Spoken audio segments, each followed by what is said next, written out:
felt like you were stuck in a situation with no way out? In Acts 12, 1-17, we see Peter literally locked up in prison, facing execution. And the backdrop is intense.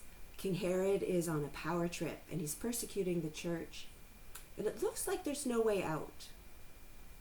But here's the twist. While Peter is sleeping between two guards, the church is fervently praying for him. And this passage teaches us a powerful lesson about faith and community. See, despite the dire circumstances, the believers didn't give up. They leaned into prayer. And what happens next? Well, an angel shows up, leading Peter out of prison as if it were a scene right out of an action movie. The story reminds us that no situation is too dark for God to intervene. It's a call to be vigilant in prayer, to support one another, and to trust that God can turn our prisons into pathways for freedom. So what's your prison today? Let's lift it up together in prayer and see what doors God can open.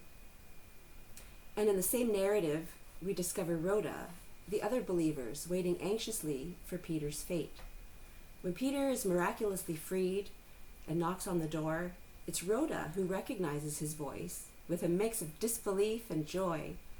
But instead of rushing to let him in, she runs back to the group, exclaiming that Peter's at the door. Their response? Well, they dismiss her, insisting that it must be his angel. But this moment is so relatable. It's a reminder of how we can sometimes miss the very answers to our prayers.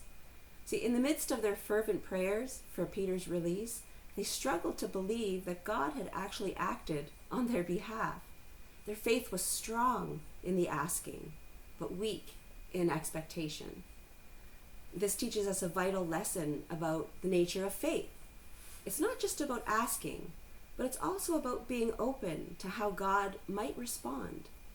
Rhoda's excitement contrasts sharply with the group's skepticism, showing that sometimes we can be so focused on the problem that we overlook the miraculous solutions right in front of us.